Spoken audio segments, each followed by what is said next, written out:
So ito po mga traumatic stress, emotion po siya, no, hindi po nakikita, walang sugat nakikita, pero there is damage or injury sa mind.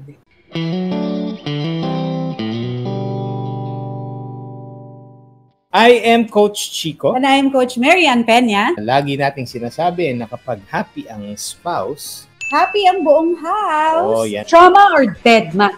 Yan ang ating topic. Of course, we don't want to take it lightly. That's why we have invited yan ang ating guest speaker. Mag-invite ng professional. Our friend Jackie or Jassy Burdos, MD, medical doctor, is a molecular and clinical nutrition specialist. She's also a professor in pharmacology. And of course, she's a mental and health and emotional intelligence advocate. So let's all welcome Doc Jassy Burgos. Hi, Jassy! Hello, good evening, Coach Chico and Coach Marian. Siguro brief background lang, Doc. Diba? How long have you been in this field of work? And what compelled you na ito yung gusto mong puntahan? I've been an advocate of mental health and emotional intelligence since pandemic. Doon ko lang na-realize na advocate pala ako. Ano muna tayo? Definition of terms. Yan, para mas intindihan naming lahat at sa mga nanonood. Well, simpleng-simple lang po talaga yung trauma. Actually, ang literal definition niya is wound, sugat. Yun lang talaga siya. Medically speaking, any injury ng living tissue na ginawa externally, trauma na po yun. Pero sa psychiatry po, iba po yung definition ng trauma. Meron kasi kaming, alam niyo po yung DSM 1, 2, 3, 4, 5, yan. So, ang definition po ng trauma doon, kailangan actual or merong threatened death. Yan. Serious injury or sexual violence. Yun na po yung bagong definition ng trauma. So, yung dati po kasi, pag sinabi natin may stressful events, pero kung pag-uusapan po natin psychology, ganyan po, meron po tayong tinatawag na psychological trauma o yung mga traumatic stress. Yan. So ito po mga traumatic stress, emotion po siya, no, hindi po nakikita, walang sugat nakikita, pero there is damage or injury sa mind after living through an extremely frightening or distressing event that may result to changes and challenges in your function and in your coping. Disclaimer, hindi po ako psychologist or psychiatrist. Iba po yung aking specialty. Marami sa atin ang nakaka-experience ng trauma. No? Having said all those, what do you think? Nagbabalik tayo dun sa mga childhood memories na hindi maganda. Back yung mga, so hindi lang pala yung kunyari, yung in-explain mo kanina na pwede ding sa emosyon. Ang lawak pala ng magnitude ng trauma. Tama ba yun, Doc? Yes po. Hindi lang siya physical, pwede din siya mental, emotional, relational. Doc, so ngayon na naintindihan na natin what is trauma, can you explain pa further na maintindihan din nating lahat na ano ba yung pag sinasabing simptomas or symptoms kapag ang isang tao nakaka-experience nga ng trauma, basta anything na wound is a trauma, pero nag-venture into many things. So, ano ba yung usual symptoms? Actually po, yung symptoms ng trauma, very non-specific. Hindi mo pwedeng sabihin na pag may ganito ka, may trauma ka na. Marirealize mo lang, it's para siyang isang buong picture of symptoms na ay ito na pala yun, nagsisimula na pala na natotrauma na pala ako. And magugulat po kayo sa studies po, a lot of things na ginagawa ng tao, akala natin behavior lang, ugali lang, culture lang, science na pala. So halimbawa po, kung narinig nyo na po yung term na codependency, yung relationship addiction, yung hindi po na kayang walang relationship. Pag natapos sa relationship, gusto niya agad may bago, ganyan. So, isa po yan sa mga pwedeng sinyales po. Mga talaga? Opo, yan. Yung talagang gusto lagi piniplease yung mga tao, yung mga walang boundaries, yung hindi na kaya pero talagang kakayanin niya. Yung pag hindi po na-affirm, talagang they feel low, mababa na yung self-esteem, they have trouble in identifying their emotions, they tend to tolerate the intolerable. Alam niyo po yung martyr? Ayan. Yung martyr po na wala ng wisdom. Yung, kasi mahal ko. Kaya, titiisin ko. Marupok ako. Hashtag dictation. Of course, may tinatawag din na behavior yung trauma, no? Kasi naalala ko noon, when I was a teenager, na-witness ko yung may gustong magnakaw sa bahay namin. Tapos, as in wee hours of the night, kita ko yung dalawang tao na anino nila, tapos binubuksan nila yung door, tapos iikot sila sa kabila, bubuksan nila yung jalousie kasi yung ano namin nun, bintana, no, na may pako na nakaganon lang. So, I remember, after ko yun na-witness, buti, thank God, hindi sila nakapasok, no?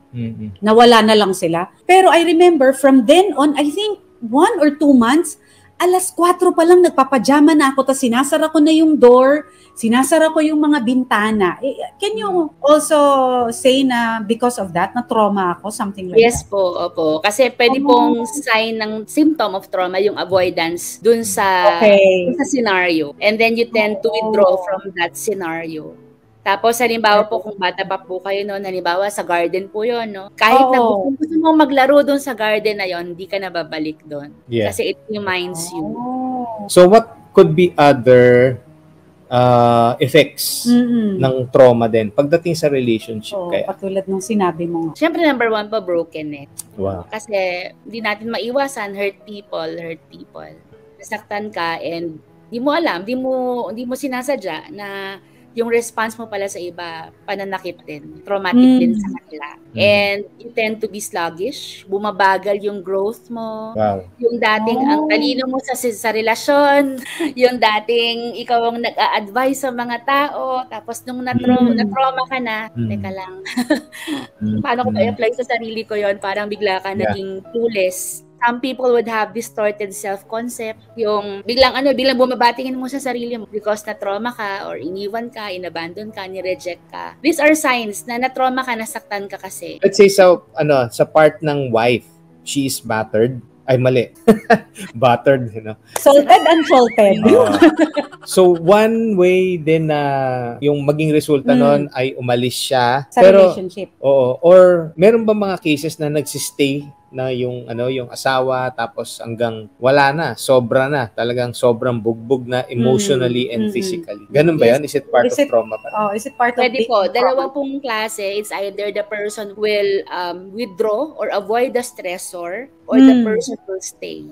Kasi po, meron yung katulad po sabi ko kayo na codependency. Alam niya sa isip niya, kailangan niyang umalis. Pero dahil meron siyang codependency, sobrang pangangailangan niya sa relationship, nagsistay na lang siya. Hindi niya kaya nang wala siyang relationship. Yung iba naman po, they would go away. They would avoid their stressors. So, pero minsan, pag in-avoid niya yung stressors, kapag hindi pa rin na-process, hindi pa rin na-settle, they will still end up na may tendency also to traumatize them and hurt them.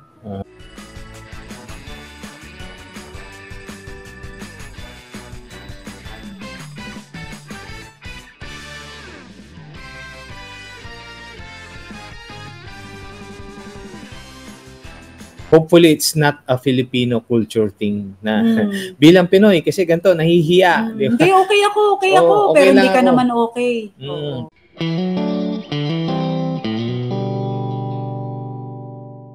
Have you ever counseled or talked to someone na sa area of marriage, meron ka rin bang nahawakan? Yeah, for some reason po, yung parang ako po yung hingahan ng mga kaklase ko. Ngayon po, recently, I am handling solo parents, kaya natatakal din po namin. Ako, naging interested lang ako sa ito. Is there such a thing as sobrang kaya nung tao? Kunyari, sobrang, what's the term? Resilient. Resilient. Wala talaga. Hindi lang yung deadma part ito, no? Hindi lang siya yung walang pake. Pero talagang kaya niya eh. Meron bang tawag doon? Is that even possible? Oo, possible ba yun? Makapal lang ba talaga yung ano niya? Meron pong tayong mga good effects of trauma. Okay. Responses to trauma. So una po, it develops wisdom. Na kapag ka na-trauma ka na, magiging objective ka. Paano to hindi na mauulit? Paano ko makalabas sa sitwasyon na to? So, ang dating po, next time, hindi na ito mangyayari kasi ito na yung gagawin ko. Paplanuhin mo na po. Pangalawa po, the good effect, meron po akong favorite na quote. Courage is not the absence of fear, but the mastery of it. So, ang next question natin ay, paano yung seeking help or anything, yung therapy nito when a person has trauma? Ang pinaka-challenging sa mga emotional issues is asking help. Kapag physical issues, pupunta agad sa doktor. Pag masakit ulo mo, inom pa agad ng mefenamic or ng paracetamol. Pero yung emotions and mental health natin, often overlooked. Kaso lang po, hindi pwedeng matagal na ganun kasi this is our minds and our emotions are very fragile. For me, seeking help is really something that para siyang another step higher sa journey mo towards healing. That's the first step talaga. Kasi everyone needs healing, both visible and invisible. Just like the way God created our bodies, we have individual ways to cope and self-heal. Pero let us all remember, sinasabi ko rin to sa mga nakakausap ko, that we are created for relationships. Asking for help is not a sign of weakness, but a gesture of strength and hope. Kaya ka humihingi ng tulong kasi gusto mong ma-overcome yung weakness mo ngayon, and you are hopeful na meron pang magandang mangyayari, meron pang light and sunlight after the tunnel. So note that we never have to process things alone. We never have to fight alone. Madalas na ginagawa po ng mga tao pagka may ganyan, trauma, hurtful situation, we